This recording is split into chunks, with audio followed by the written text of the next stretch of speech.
Try something today. Go back through your family, your parents, your grandparents, your great-grandparents. Keep going. Follow the line as far as you can, using every document available to you, every birth certificate, every census entry, every parish register, every scrap of paper that proves a person existed in the way that modern institutions demand proof. Follow the line until it stops. Note where it stops. Note the century. Note the silence on the other side. For almost everyone alive today, the line stops somewhere between 1600 and 1800. Not because your ancestors didn't exist before that. Obviously they did. But because before a very specific moment in history, the system that records human existence in the way we now consider normal, the writing down of names, dates, parentage, the bureaucratic confirmation that a person was born, did not exist. You cannot find your ancestors before that line because nobody was writing them down. And the deeper I went into why nobody was writing them down, the more I realized that the absence wasn't accidental. It was structural, and the system that replaced it wasn't progress. It was a substitution, one way of knowing who you are, replaced by another, and the old way was erased so thoroughly that we forgot there ever was one. The deeper I went, the more the shape of the thing became visible. Here is what the official history tells us. In medieval Europe, there were no parish registers, no birth certificates, no government-mandated recording of when a person entered the world or who their parents were. The first systematic attempt at recording births in England came in 1538 when Thomas Cromwell, Henry VIII's chief minister, issued a mandate requiring every parish priest to keep a register of weddings, christenings, and burials. This was the beginning. Before 1538, for the purposes of institutional documentation, you were no one. Your birth was not recorded. Your death was not recorded. Your existence was, in the eyes of the state and the church, undocumented. But here's the first thing that troubled me. Cromwell's mandate didn't require the recording of births. It required the recording of baptisms. Not when you were born, when you were received into the church. The distinction sounds trivial. It is not. A birth is a biological event that belongs to the family. A baptism is a religious event that belongs to the institution. From the very first moment that human existence was written down in Europe, it was written not as a fact of nature, but as a fact of membership. You did not exist on paper because you were born. You existed because the church acknowledged you. This raises a simple but critical question. If your existence depended on institutional acknowledgement, what happened to the people the institution didn't acknowledge? Go look at the surviving parish registers yourself. They are available in diocesan archives, in county record offices, in digitized collections that you can search from your own home. What you'll find is exactly what the genealogists have been quietly noting for decades. The registers are incomplete, wildly incomplete. They exclude nonconformists, dissenters, Catholics, Jews, Quakers, anyone who did not baptize their children in the Anglican Church. They exclude the poor who couldn't afford the registration fee that was intermittently charged between 1631 and 1706. They exclude illegitimate children whose births were frequently omitted or recorded only under the mother's name with a note of shame. They exclude stillbirths, unbaptized infants, and children who died before the priest arrived. And those are just the known gaps in the registers that survived, because the registers themselves were written on paper so cheap it disintegrated before the century was out. In 1598, Queen Elizabeth ordered that all existing registers be copied onto parchment, but her order specified only that copies go back to the beginning of her reign in 1558, not to Cromwell's original 1538 mandate. Everything between 1538 and 1558, 2 decades of records, was considered expendable, and only about 8% of English parishes have registers surviving from as early as 1538. By 1598, most of the originals were already gone. The pattern repeats with unsettling precision, not just in England. Across Europe, the earliest attempts at recording births cluster in the same narrow window. France mandated parish registers in 1539 under the Ordinance of Villers-Cotterêts. Sweden began systematic church records around 1631. Spain had registers in some dioceses from the Council of Trent in 1563. In every case, the records were kept by the Church, not by the state. In every case, they recorded religious ceremonies, not biological events. In every case, they excluded significant portions of the population. And in every case, the earliest records have massive gaps, losses, and destructions that cluster around the most turbulent periods of history, the exact moments when continuity would have been most important to establish. Count the fires. The Great Fire of London in 1666 destroyed parish records across the city. In New France, the Church of Notre-Dame de la Recouvrance burned in 1640, taking every record from 1620 to 1640 with it.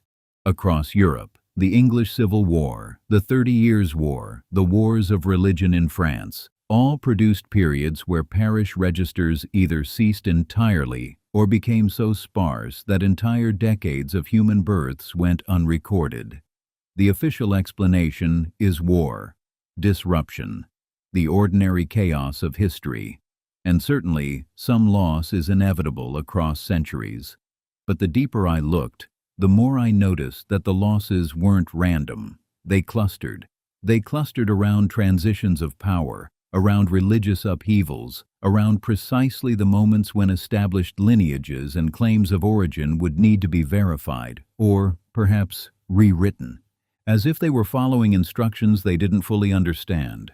Now here's where I need you to step back and see the larger picture, because focusing on the gaps in the European registers, as damning as they are, actually obscures the more fundamental question. The registers themselves, even at their most complete, even at their most meticulous, represent a radical break from how human beings had known who they were for thousands of years before ink touched paper. Before the parish register, there was something else, something older, something that didn't require an institution to maintain it or a priest to validate it. Something that carried genealogies with a precision that we have been taught to consider impossible because it didn't leave written evidence, and we have been trained to believe that what isn't written doesn't count. I want to pause here and ask something that isn't usually asked in the context of record-keeping history. How did people know who they were before bureaucracy told them? Because they did know. They knew with a depth and specificity that puts most modern genealogies to shame. In West Africa, the griots, professional oral historians who served as living archives for families, clans, and entire kingdoms, maintained genealogies spanning centuries, not vague, mythologized centuries, specific, named, sequential centuries. The griot tradition could recite lineages that went back 20, 30, 40 generations, complete with the names, deeds, marriages, and territorial connections of each ancestor. This wasn't casual storytelling. It was a formal, specialized discipline. Griots trained for years under master practitioners. Errors were punishable. The accuracy was checked by fellow specialists within the community.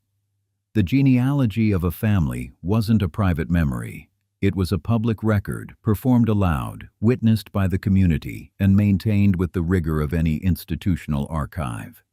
The pattern repeats with unsettling precision across every continent. In Polynesia, Oral genealogies called Wakapapa traced lineages back to the original canoe migrations across the Pacific, maintaining names and kinship connections across dozens of generations.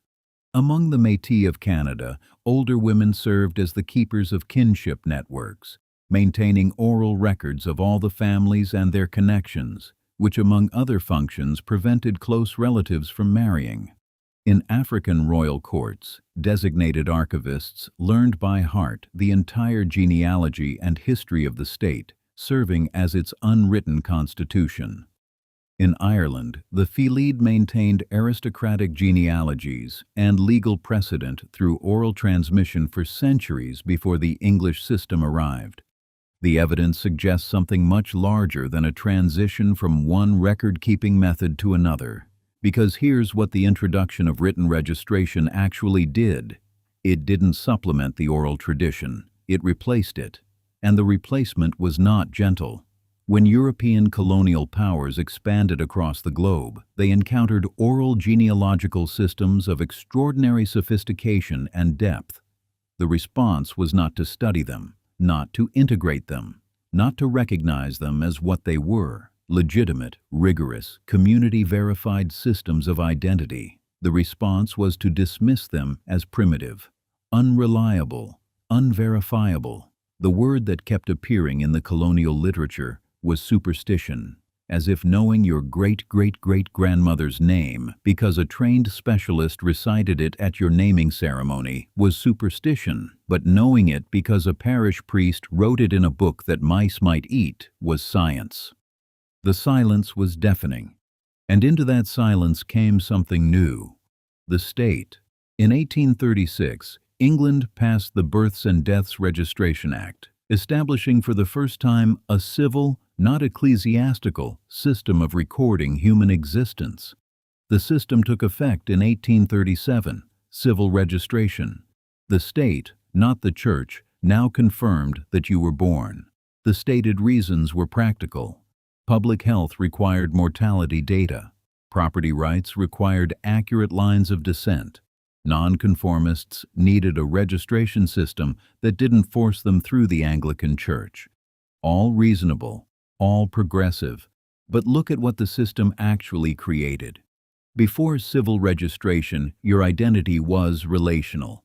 You were known by your community, by your family, by the oral and social networks that had witnessed your birth, named you, and placed you within a web of kinship that stretched back as far as living memory could carry. You didn't need a document to prove you existed. The people around you were the proof. After civil registration, your identity was documentary. You existed because a certificate said you did. Your name was what the registrar wrote down. Your parentage was what the state recorded. Your existence began not when you drew breath, but when the paperwork was filed.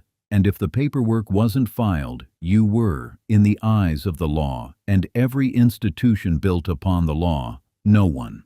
The official explanation collapses here. Because the system that was supposed to liberate people from the inadequacies of church registration actually created something far more comprehensive. Not just a record of baptisms, a record of births, a record of parentage, a record of citizenship, a number, an entry in a national index, a file in a general register office.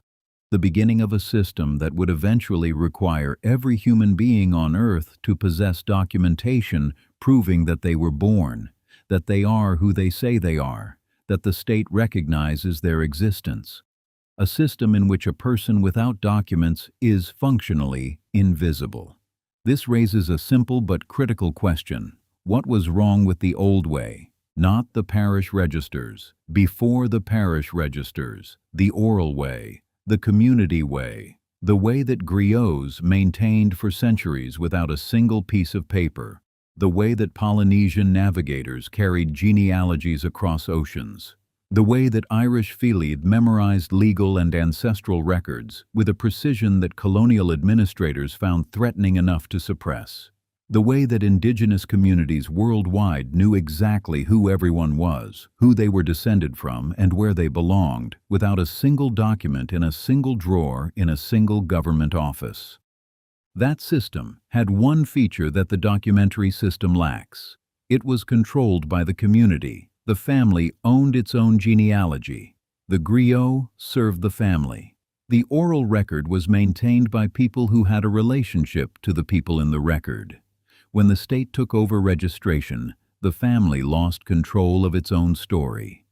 Your identity became institutional property, maintained by strangers, stored in offices you would never visit, written in a language of numbers and dates that stripped away everything the oral tradition carried: the deeds, the character, the stories, the context, and reduced a human life to a name, a date, and a district.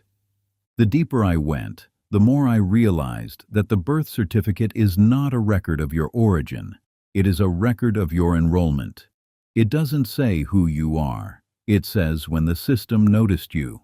And everything before that moment, every ancestor who lived and died before the paperwork existed, every lineage that was carried in the voice and the memory and the ceremony of the people who knew them, all of it sits on the other side of a line that the institution drew and then called the beginning.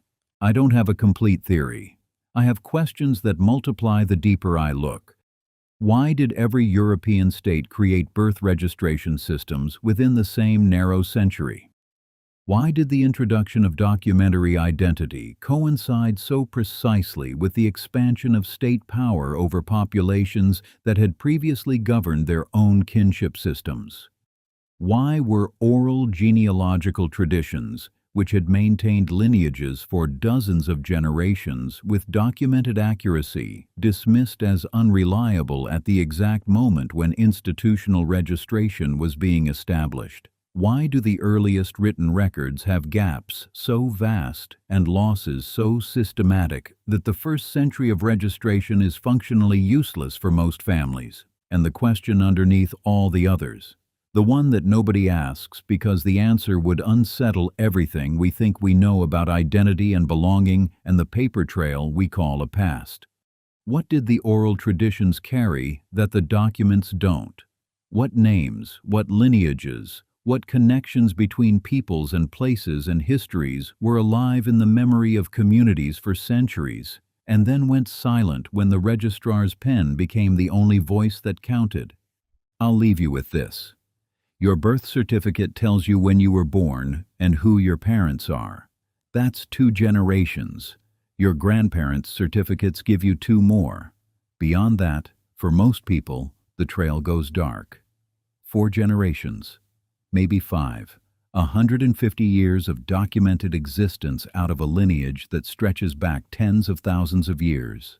Everything else, every ancestor, every migration, every marriage, every child born in firelight and named by elders who recited the family back to its origins, all of it is on the other side of the silence. Not because it wasn't recorded, because it was recorded in a way we were taught to stop trusting. In voices, in memory, in ceremonies that the institution called primitive and the state called insufficient and the colony called superstition. We didn't lose our origins.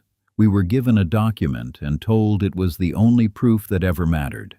And the voices that carried everything the document couldn't hold went quiet. Not because they had nothing to say, because no one with the authority to listen was willing to hear.